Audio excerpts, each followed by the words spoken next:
I'm Marianne Clausen, and I want to welcome you all to the award for Neighborhood Circle, which today is on growing up in Northampton. Before we start, a couple of tech details. Nina has already pointed out the option of closed captioning. In which you can go to the CC icon at the bottom of your screen and click on that. You will also have noticed, as we've discussed, that this session is being recorded. And it will be available on the Northampton Neighbors YouTube channel. So we have Susan Rogers and Kim Alefterakis to share some of their memories of growing up in Northampton.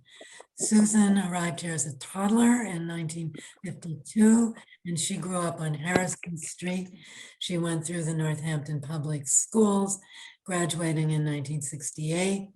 After becoming an anthropologist and teaching at NYU, she began spending her summers here in the early 2000s and moved here full-time 4 years ago after her retirement.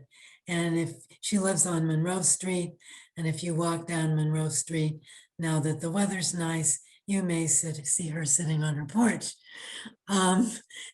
Kim's family moved to Northampton in 1968 when she was 7.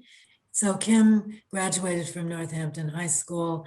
After that, she lived in Boston and New York for about 10 years combined.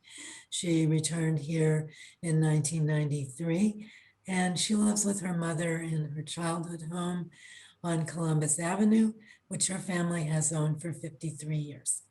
So to start us off, they will each talk for about 10 or so minutes. Susan will go first, and that will leave us plenty of time for discussion. And now I will mute myself, or unless, where's my mute? Yes, okay, I am muted. Okay. Wait, can you hear me? So that's working. Okay, great. So thanks, Marianne. And it's kind of fun to be thinking about these questions. As Marianne mentioned, my parents were both from the Boston area, Somerville and Quincy, moved to Florence in 1952. So my father could complete his medical training with a residency at Cooley Dickinson Hospital. When he finished that 2 years later, my parents bought a house in the Elm Street neighborhood. The same year, my father opened his solo practice as a GP and later family doctor downtown on Center Street.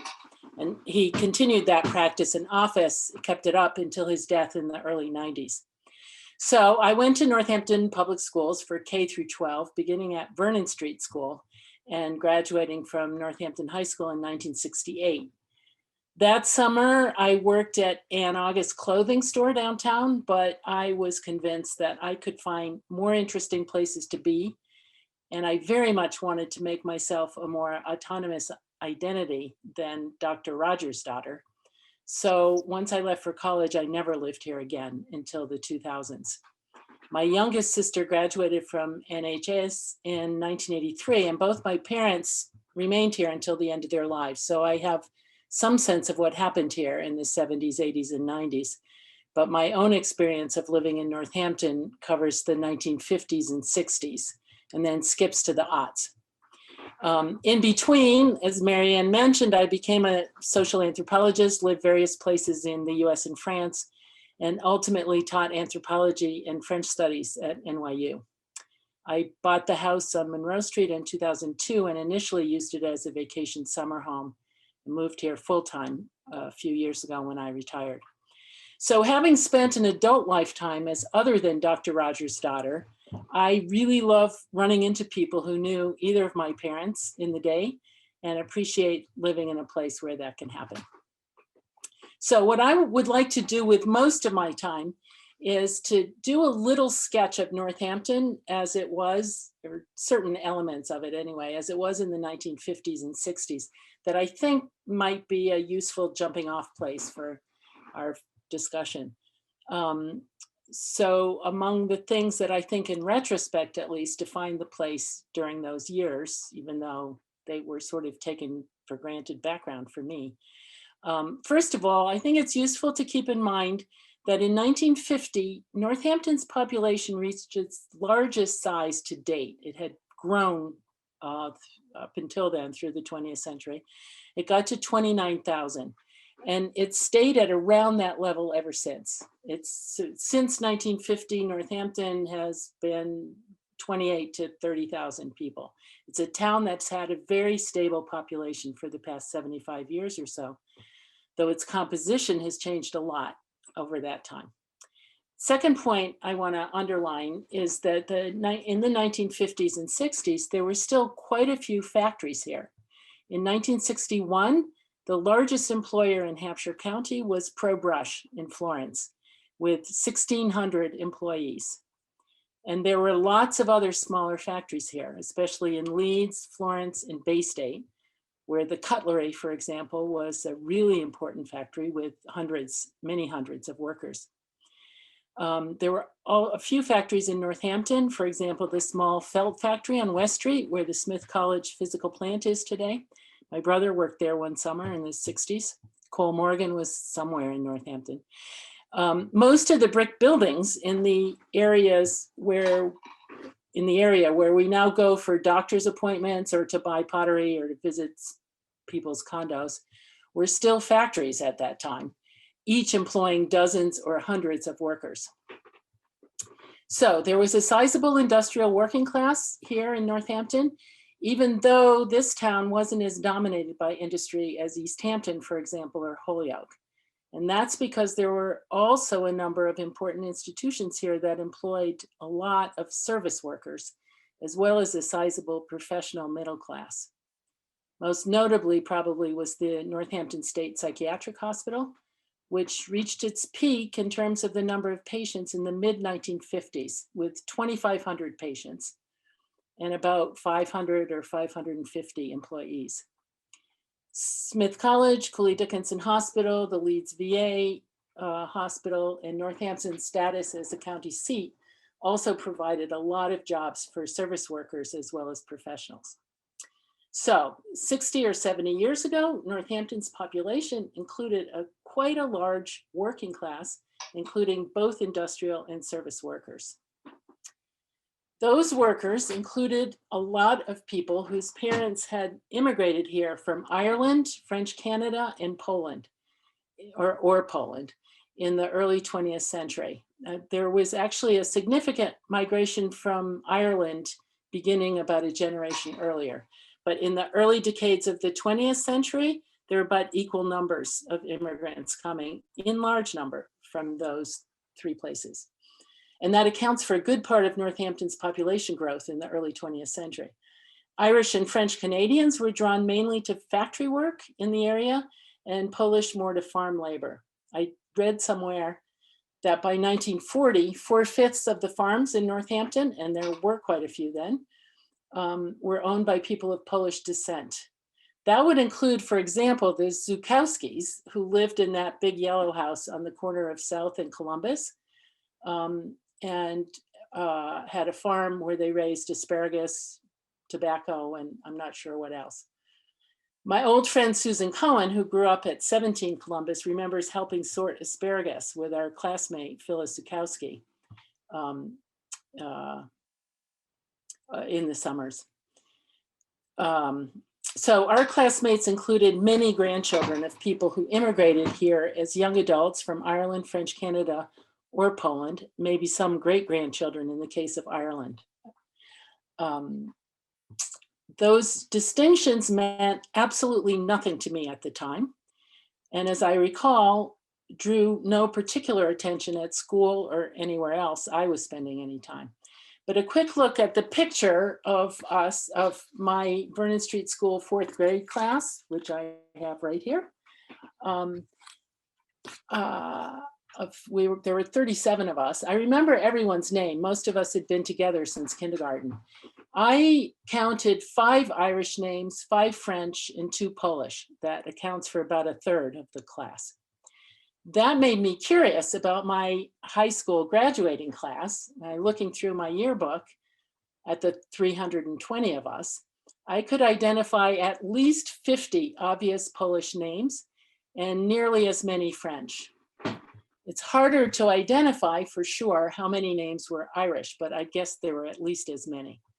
So it seems possible, based on that, that about half of our 1968 Northampton High School graduating class were just a generation or two removed from that early 20th century immigration to this area from those three places.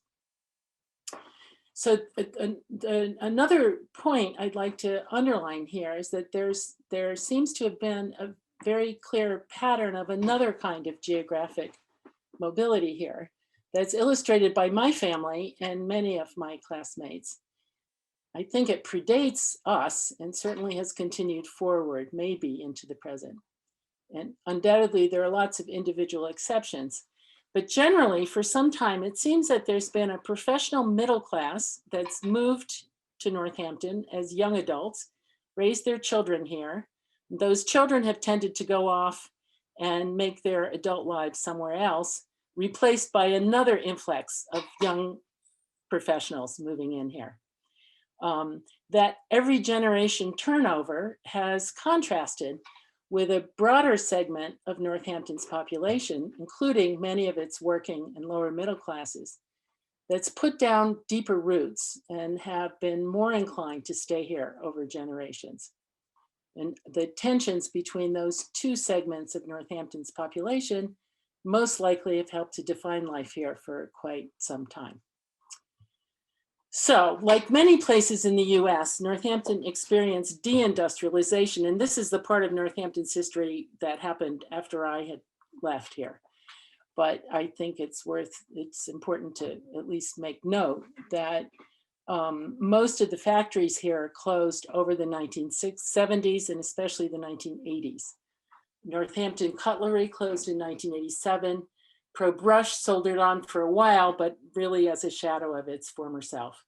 They were only employing 200 workers by 1989 and finally closed in 2007 with 30 employees. Northampton service sector hardly fared better. Northampton State Hospital shrank under court order throughout the 1980s and finally closed in the early 1990s. And a number of smaller institutions moved or closed even earlier. Mary Burnham School for Girls, that used to be across from the St. John's Episcopal Church, merged with Stoneleigh School and moved to Greenfield in 1967. Northampton School for Girls merged with Williston and moved to East Hampton in 1971. Northampton Commercial College, which used to be on Pleasant Street, where many of my classmates went for a year or two after high school, closed in 1973. Cooley Dickinson School of Nursing, where lots of my classmates went, as well as St. Michael's Parochial School, which covered K through 12, both closed in 1975. The two department stores downtown and many of the other stores there also closed their doors, I guess, in the late 70s and over the 80s, but I think Kim has a better handle on that than I do. Cooley Dickinson Hospital has considerably expanded since then to about 2,000 employees today, and together with Smith College remains among the most important employers here. The VA hospital in Leeds is probably also of some significance. But Northampton's renaissance, mostly occurring, I guess, in the 1980s, largely happened at the same time as possibilities were drastically declining for the industrial service workers, working class, that had demographically dominated Northampton's population for at least a century until then. Without a doubt, that renaissance saved Northampton from the fate of many other similar towns. Drastic population decline, dead downtown, closed schools, etc. And its rebirth as a hip cultural center has made it a draw for all sorts of interesting people and activities. But how do the costs and benefits look to various players, including those who may have felt and maybe still feel like their home had been invaded by aliens? I guess that the tensions between old timers and newcomers have taken a number of new twists and turns over the past 30 or 40 years. And that's, I think, would be interesting to explore further. Anyway, I want to end now with just making a couple brief comments about my own experience of going to school in Northampton. And again, that for me, that was between 1955 and 1968. And then let Kim talk more about her experience there. I think probably the public schools here were pretty similar to schools in many other small cities in the US at the time. We were divided among 10 or 12 neighborhood elementary schools for K through 6, and we all walked or bicycled to school twice a day, going home for lunch. Some of our classmates went to a grandmother's or an aunt's, but most of our mothers were home at lunchtime. Our baby boom classes were big. At Vernon Street School, there was just one class for each grade K through 4 with 35 to 40 kids in each class, no teachers' aides or parents around. For 5th and 6th grade, kids from Fiker and Bay State and Jackson Street schools came to Vernon Street, and we were mixed together in 3 classes for each grade. One thing that's distinctive about Northampton Public Schools, though I certainly didn't realize at the time how unusual this was, is that we learned French beginning in 3rd grade. I'm not sure how or when that started, but it continued at least through the 1970s. Everyone in elementary school took it, and I think through junior high as well. In high school, French might have been required only for those taking the pre-college curriculum, and no other foreign languages were offered except optional Latin. But everybody going through the Northampton school systems got at least 4 or 5 or 6 years of French. For junior high, all public school kids in my day went to Holly on the corner of South and Main. It started out as 7th and 8th grade only, but in the fall of 1964, when I started 9th grade, JFK Junior High opened in Florence. And you can probably guess how come it got called JFK that year. So junior high was extended at that point through 9th grade, and half of our classmates went to the new school. I think there were about 350 of us in each grade. There was some light tracking in the junior high, but I think everyone took the same subjects. Sewing for all the girls, taught by Mrs. Flynn, whose son, Peter Flynn, some of you may know from Bay State Perennials. Woodworking for all the boys, music, art, gym, French, and the usual academic subjects. Northampton High School was severely overcrowded, so we were on double sessions. 10th graders went from 12:30 to 5:30, and 11th and 12th graders from 7:30 to 12:30. A new edition was completed in the fall of 1968, so double sessions ended then, but we just graduated. 3 different curricula were offered at the high school: college, commercial, and general, with fairly rigorous tracking in at least the college division. But everyone was required to take 1 year of typing and 3 years of public speaking. I'm not sure if those were state requirements or city. Some of our classmates had gone to Smith Vocational School after junior high. A number of others, especially boys from the Smart Kid tracks, went off to prep schools. I suspect in some cases because their parents were worried about what they might get up to if they were in school for just half a day, as the double sessions were required. As a result, at the top of the tracking system was pretty dominated by girls, as were activities like the debate team, the school's match wits team, and the school newspaper. Although some of those classmates trickled back from their prep schools as they got kicked out, mostly for drug-related offenses, it was the 60s, and ended up graduating with us. Again, overall, I guess that the public schools here weren't that different from those in many other parts of the country at the time. But I want to stop there and let Kim pick up with her experiences, which began, if I'm not mistaken, the same year mine ended. That's right. We're 10 years apart. Yeah. So my talk is going to be a little bit more personal about growing up in the South Street neighborhood and the school system, the downtown, just things that I remember. I have fond memories of growing up in Northampton. I loved it as a kid. South Street neighborhood, everywhere you turned were children. Every house had 2, 4, 6. You played in the streets till the street lights went on. Your parents called you home. It was very safe. There was so many kids, so many different ages, so everybody had friends. So going to South Street School, I started in third grade, and it's the fondest memory of grammar school. It was such a lovely school, lovely teachers. You would walk to school, you'd get crossed by Mr. Dubois, who I can't believe I can still remember his name this many years later. Then he would cross you back home for lunch. It was just an amazing time. It was so nice and safe, and you get to go see your mom at lunchtime and then go back to school. So that was a wonderful neighborhood school to have. And I was kind of disappointed that we couldn't sustain it just because I had such fun memories of going there and being able to walk to school and walk home for lunch and all that stuff. Um, so after that, we went to D.A. Sullivan for sixth grade only. And then seventh, eighth, and ninth, we went to Holly Junior High, which was another wonderful school, a neighborhood school to have. And because it was 7, 8, 9, and there was Kennedy, which was also 7, 8, 9, we had this healthy competitiveness from sports and different things like that. So and when I say healthy, it wasn't aggressive or anything. We just all played sports and we talked trash. And so when we all kind of got together at the high school level, every one of us was kind of like, ooh, is this person going to be nice or not? And then we figured out we're all the same people, and we some of my best friends are Kennedy people. So yeah, it was a wonderful school system. I have a little bit different take on the demographic part of it, only because I didn't really understand. I knew I was like the only Greek kid. I didn't there was never any other Greek name that ever came across throughout school with me anyway. But I did remember at going to grammar school, there was one Hispanic family, and I didn't really think it was strange at the time because you're a kid, you don't really know. And then as we moved through the school system, that really didn't change until high school. It was either ninth grade or 10th that there was a African American family that also went to school with us. So it wasn't very integrated by any means. It was a very white school system when I was there, and very white neighborhood.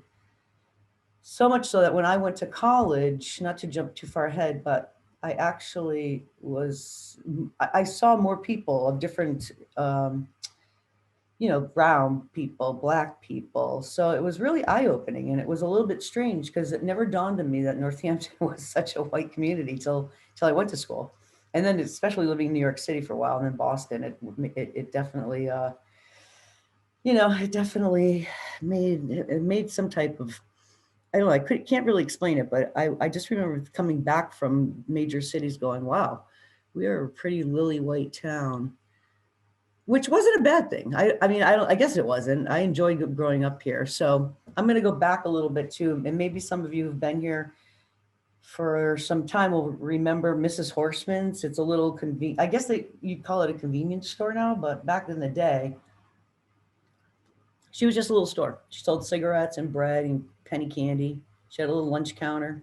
She was like every kid's grandmother. She was such a sweet person. And she had she gave out the best candy on Halloween. She let you point to different things in her glass cabinet, and she would grab handfuls of it and put it in your bag. So she made a lot of the neighborhood children very, very happy. Where was it? It was right across from the top of Columbus. Once you crossed over where that gray, I think they're condominiums now, I'm not quite sure, but she actually lived there too. So, she had the store in the front, and then above it, I think in the back is where she lived, and maybe on top of the store as well. Yeah, she was there forever. She was such a kind lady, and everybody helped her, people as she got older. My dad would walk down and undo her papers for her and put them on the little wooden bench. And everybody pitched in to help her. Yeah, she was a mainstay there for forever. So when she had passed away, they closed that store, and I was hoping they'd keep it open for the next generation of kids coming through, because it was such a nice place to have. And then as I grew up, we used to go downtown. So downtown to me is very, very different. I loved old Northampton downtown. It was affordable. When I say that, I mean, they had a dollar store called Tepper's on Pleasant Street. So when you were a kid, you could actually go and find a Christmas gift for your folks. Unlike today, you can't find anything down there for $1. They had, Aunt August, like Susan had mentioned, and Woolworths and JJ Newberry's, and my bank was Northampton Institute for Savings. So everything was more quaint and slower paced and affordable. And then, things slowly started to change, but not when I was in high school. It pretty much stayed the same. I don't really remember when I came back from college in the summers how it changed, or was it changing slowly? I can't remember. But I remember going to Woolworths and you would pop a balloon, and whatever the price was in that balloon, you'd get a hot fudge sundae or a banana split. So just stuff like that. And here's a story I'm going to share with you because this is how quaint of a town it once was. So when my papu, which is Greek for grandfather, passed away, my yaya needed some new clothes, and they of course were old. So my mother went to Aunt August and they loaned her 3 outfits. She'd have to pay for them to take with her to bring to Westfield to let my yaya try them on and then return them and pay for the one she wanted. So I have like fond memories like that of just people being kind like that and reaching out and helping people, and it just was a completely different world than it is for me now. You had movie theaters downtown, which I miss. I mean, the Pleasant Street Theater, but Calvin Theater was the big one. You could go. They had dollar night. You could spend $1 on for candy, and for $2 you had a wonderful evening. So there were a lot of things to do downtown. For younger people at that time. And the park was one of them. The park was a little bit seedy in the 70s. It was still, I mean, my parents wouldn't want me hanging out in the park. I was, only in my teens, but the police officers kept a pretty good vigil on it. So when I say seedy, I just mean, there was a few people that you wouldn't want to kind of go near. But they had other nice things in the park. They had music. They offered free concerts. In fact, I saw Aerosmith play there, which I wasn't supposed to because I think I was only like 14, sneaking down to Pulaski Park, it was called at the time. And yeah, they had free concerts, and Aerosmith, before its heyday, played there. It was really cool. Yeah, just really nice memories of downtown. And what I liked then about it was it closed at 5 o'clock and people went home to have dinner with their families, with the exception of Thursday evenings, which the stores stayed open till 9. And that was a big to do, that was a big deal. And it was fairly, it was well lit and there were tons of people. And I think there were more people, obviously because you couldn't shop any other night. But otherwise, I tell people this, that didn't grow up here. So if you were on the streets of Northampton, which you really weren't, but say you just happened to be and you were a kid on your bike or whatever, you couldn't loiter in downtown and you couldn't just be down there for no reason. You had to have a reason. And the police would go, if you want, I'll bring you home, which would then make you really, ride your bike home really quickly. Is that good or bad? I don't know. It worked for them then, and it seemed to be the right thing to do because it was a very safe downtown. We don't have the issues that we have today downtown. And then with all the changes in downtown, truthfully, I think it would probably be when I came back sometime in the late 80s when I was coming back and forth visiting my folks. And then when I moved home in 93, the stores changed and they were seemingly more geared to the money coming in Northampton and the Smith students. And it's the complete opposite of what it was when I was growing up as a kid here. It really was geared for the working person. I think Aunt August was probably, or McCallum's department store. Those two might have been the big, big names, but you had Fines. You used to go buy your Levi's, or you had Schermerhorn. You could go buy some fish on a Friday. And you had Newberry's, Woolworths. I'm trying to think what other bigger stores McCallum's was a department store down there. Oh, and then up the street on King Street, we had Bradley's and Caldor's. Those were your other big stores. That was kind of the beginning of the. When was that? Do you remember when all those started leaving? Yeah, I think it's don't still unclear to me because they were all still here when I was around, and even while you were in high school. Yes. Yeah, those were the places you went to shop.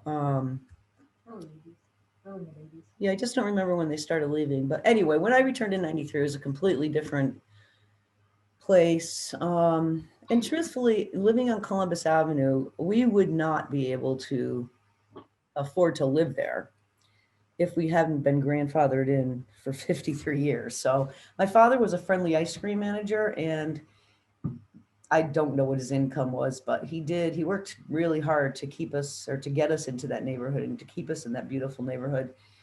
Um, and I do recall that when I was growing up, there were a few lawyers.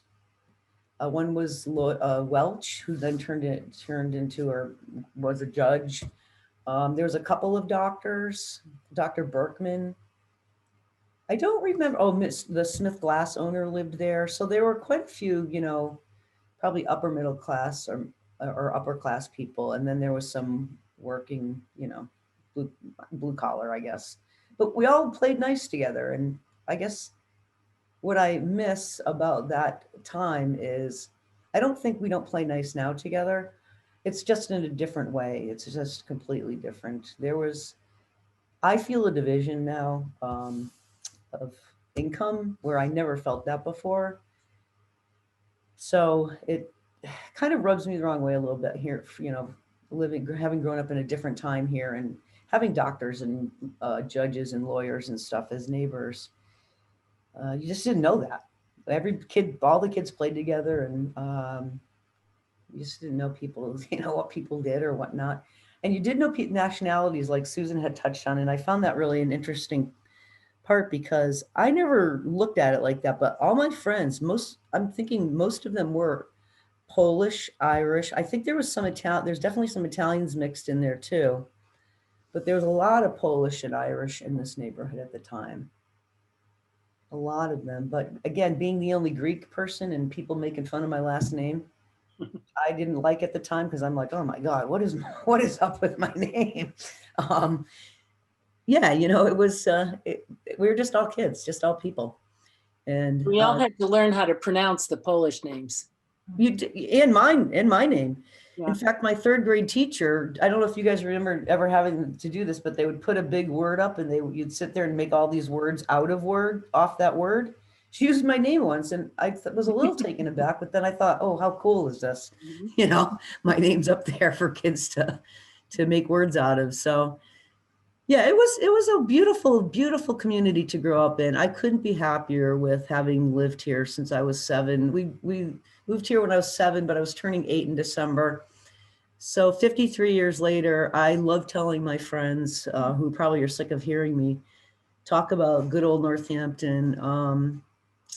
But I just love the stories because I just loved growing up here. It was an incredible, safe place to raise children and be a kid and not grow up too fast. I mean, there were issues, I'm sure, but for the most part, they were isolated issues. They weren't, nothing was, crazy or anything like that. So, yeah, that was kind of my experience growing up here. I don't know if I did 10 minutes, but that's probably all I got. So if you have questions, that's fine. But I'm kind of thinking like that's really what I wanted to talk about was just what a wonderful place it was. Yeah. And I say was because I'm no longer a kid, but Northampton is still a wonderful place.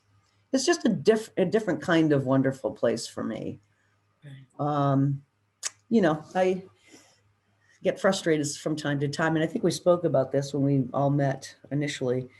It's just a tough pill to swallow when you feel like the town is forgetting about the people who helped build it, So financially, it can be tough. It can be a tough place for people like myself or my aging mother who I'm trying to keep, aging in place. It's a little bit challenging.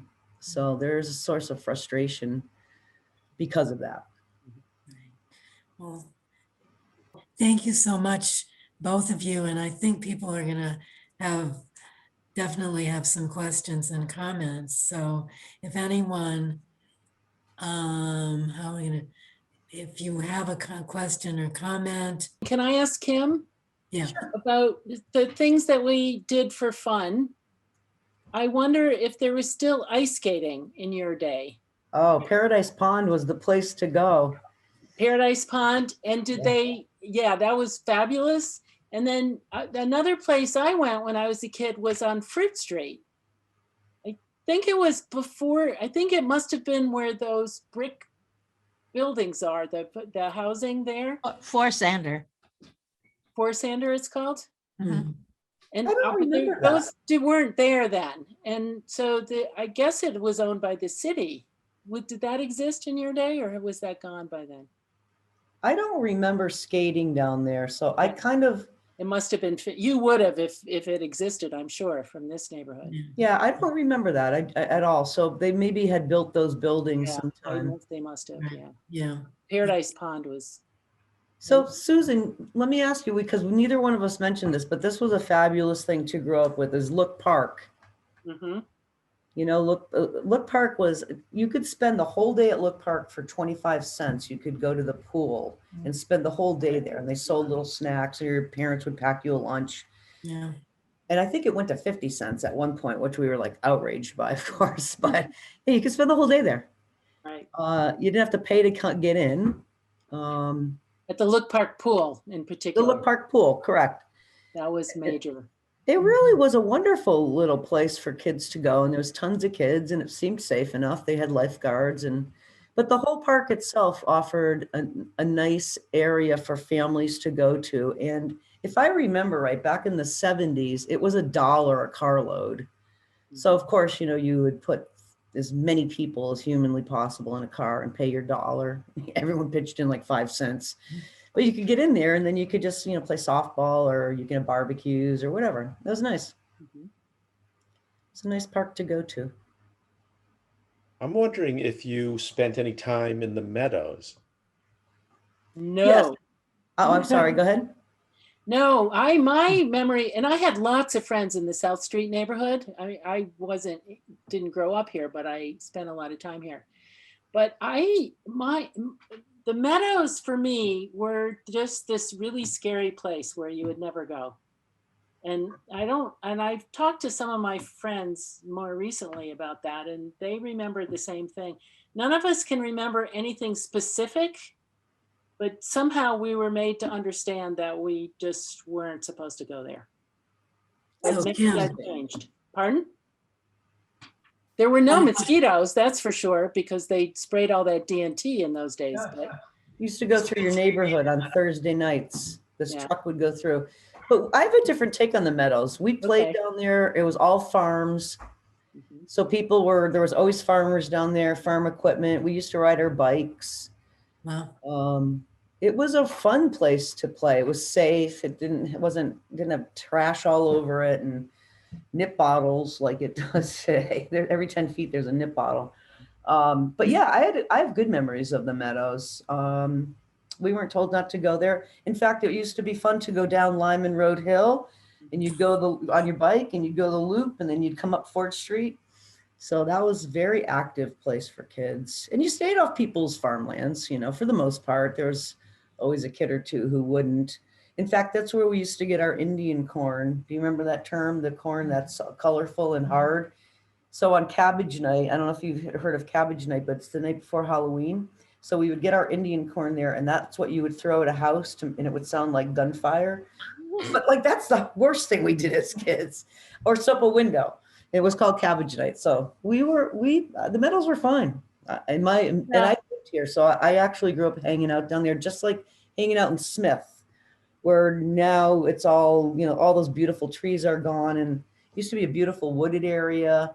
Yeah. Ride your bike around there. My friend John Corenzo grew up, and he thought he was rich because he grew up in that big house, but it was part of the deal that Smith made with his father, who worked for Smith. But he always thought he was a rich kid living in a mansion, and it was just part of the deal with his dad's work stuff. But yeah, I mean, we played all over, and you could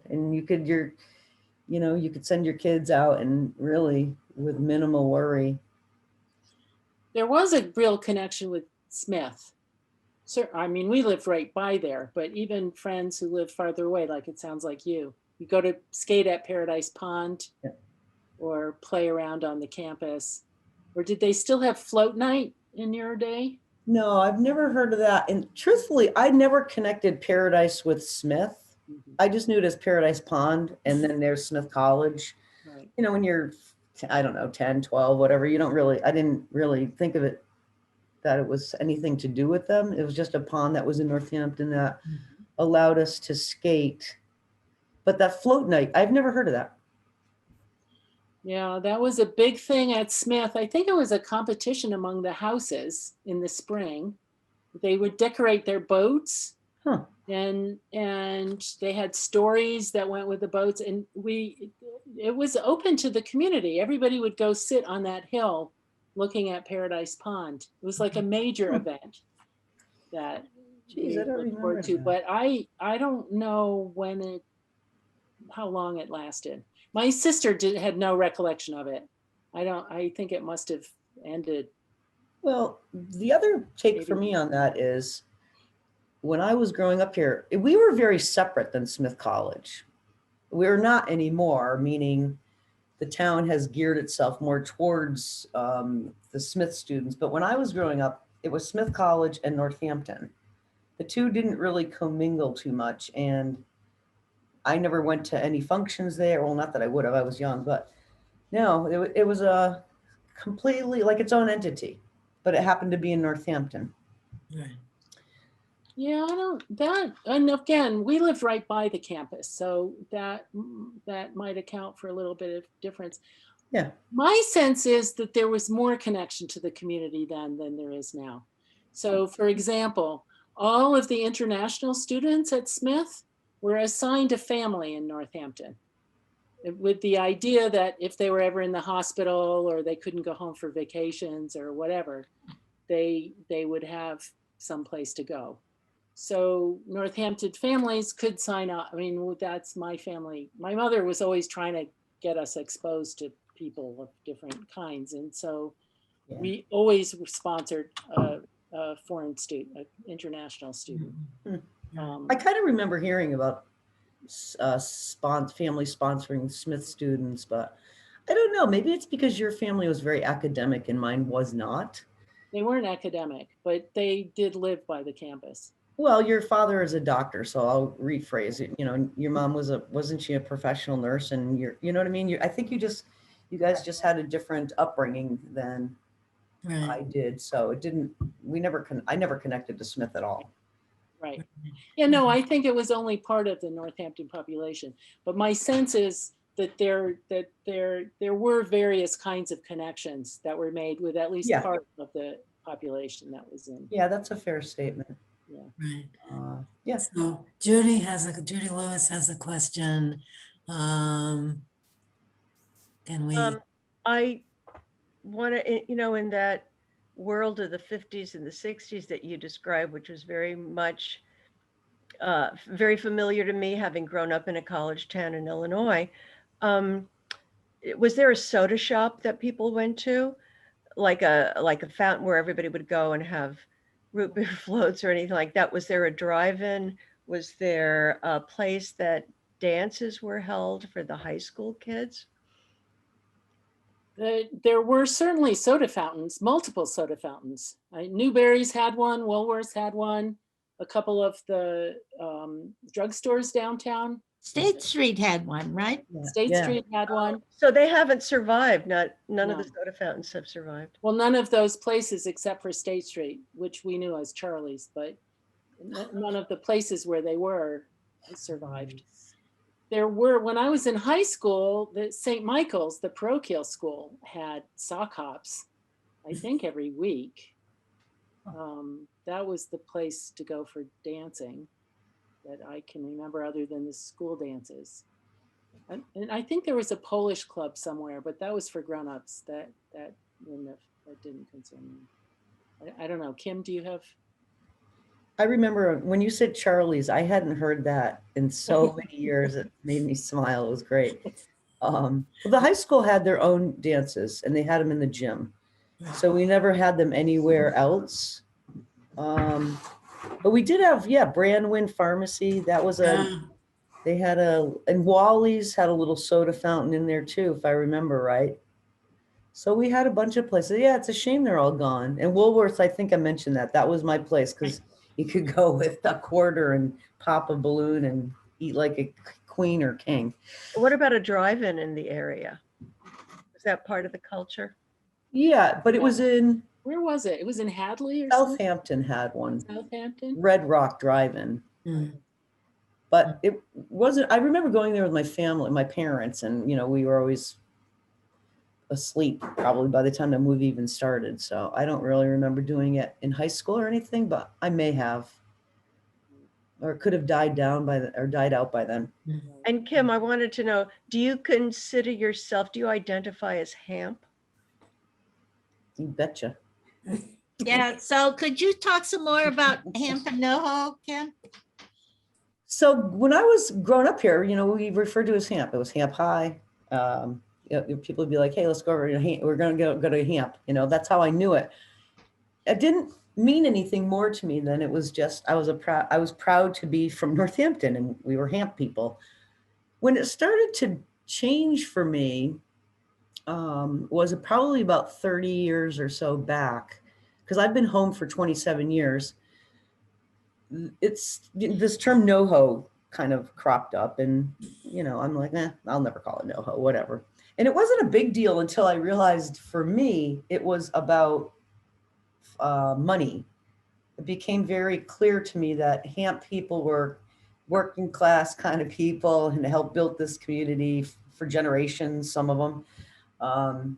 And that the NoHo people were what I call newbies. They're like people of 30 years maybe in the town, and they seemingly have tons of money, or come with money, or brought money, or whatever, you know. And that's I don't think it's a bad thing, because I certainly like the fact that Northampton still exists. And Susan said, you know, the influx, or the whatever you called it, the Renaissance time, it was important to keep this town going, and I get all that, but yeah, there's definitely there's this inequity between Hamp, the feeling of inequity, I should say, between Hamp and NoHo.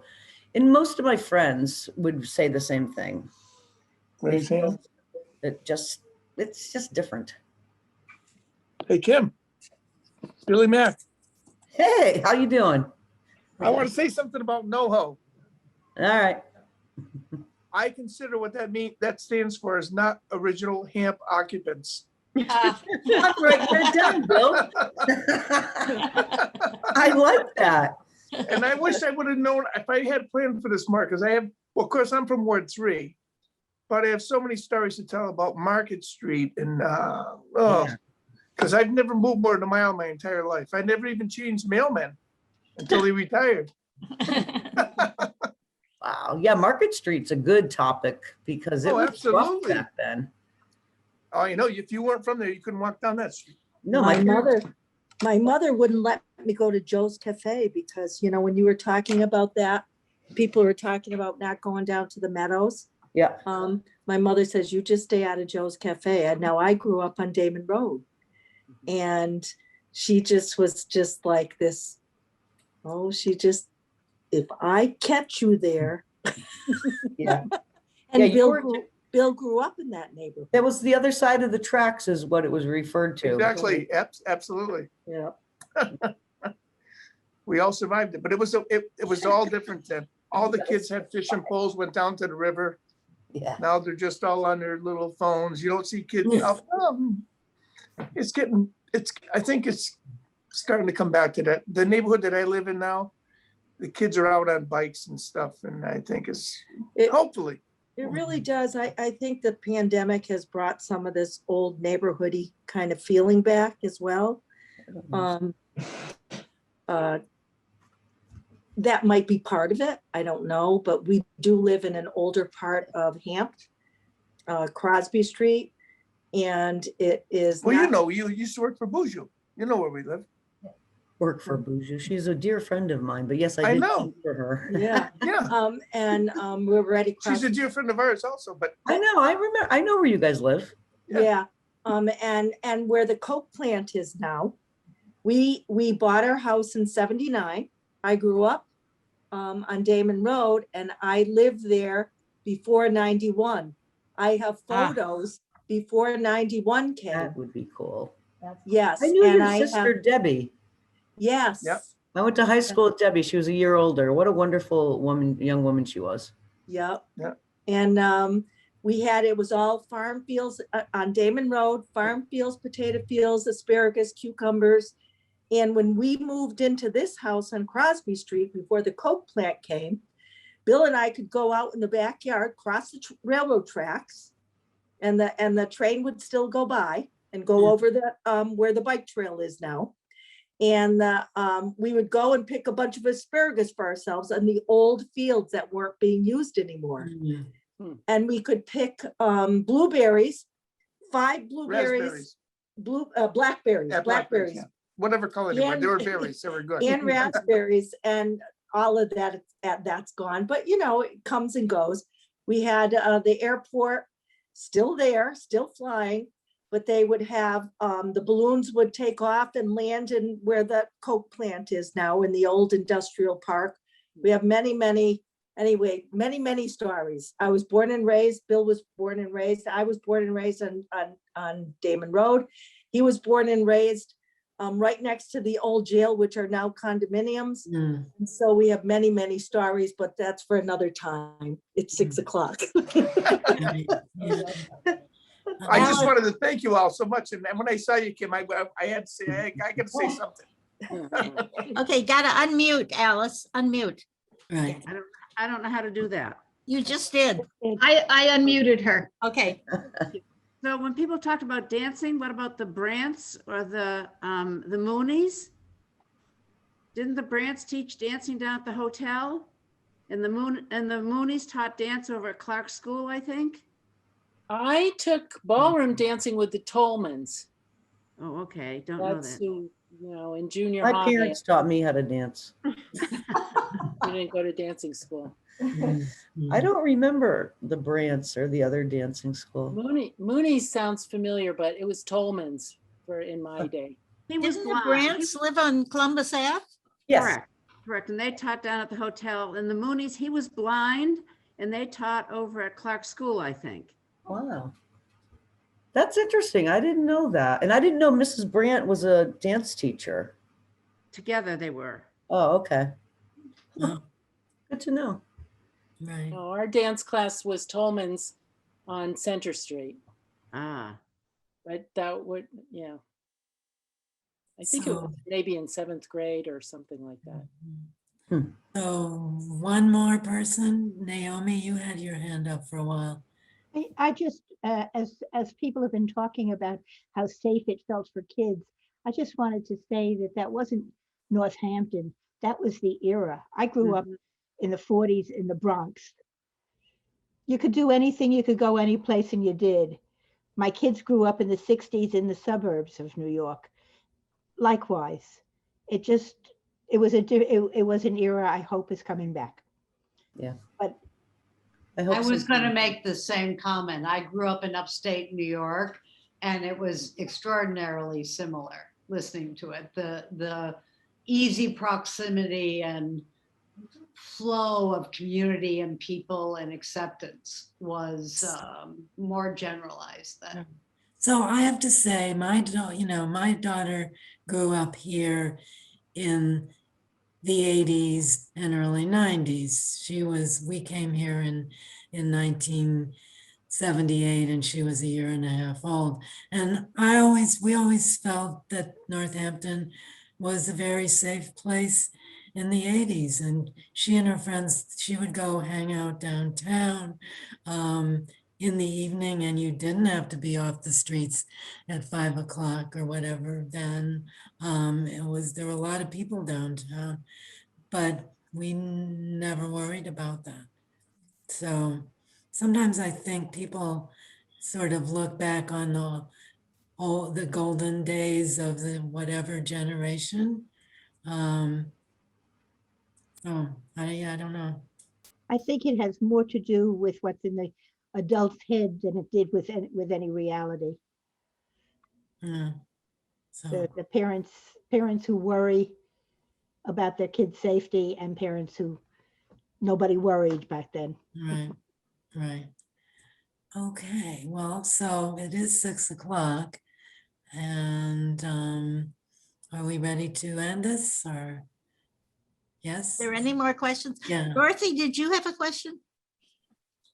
Yeah. You're muted. I was just gonna say, my kids grew up here and we moved into this house in 1995. Hmm. And my kids grew up feeling like they had a lot of freedom around here. Yeah, exactly. They ran around a lot and, it's partly me. I said I parented by benign neglect.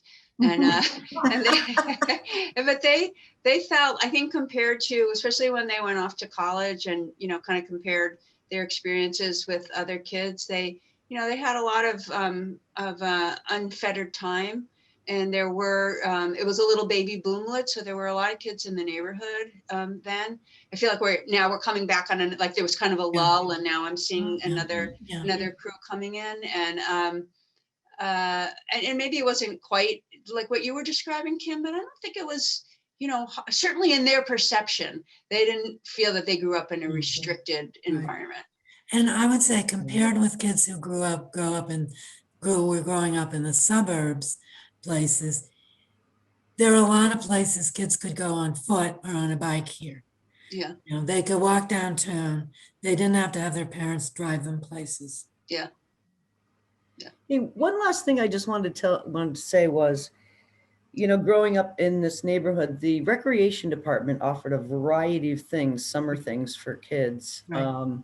which they don't do anymore. I know it's because of money, but Vets Field, we could go there every day. You could get across the street, you go down behind South Street School and spend the day there for nothing. You'd pack your lunch or you'd go home for lunch. They also had, Gush Valenta was played a very important role in women's sports. She got Lassie League here that ran for decades. So there were a lot of things kids could go do, and you'd pedal your bike to go do it. You wouldn't ask your folks for a ride. And then I saw, that was kind of sad when all that started to go away because of funding, because it kept you busy and it kept you doing good stuff and being outside and being active and, kept you off the street. So anyway, I just want to give that last plug to Northampton, good old Hamp. I just want to thank you both. I really I'm new to Northampton and I got so much out of both of your talks and they were so different. And I really, really appreciated it. Thank you. Same here. Yeah. Thank you. Great. Thanks for asking me. I enjoyed it. Good. Thank you so much. It was really great, great, great. Yeah. Fun. Thank you. Thank you. Thank Good night, you. everybody.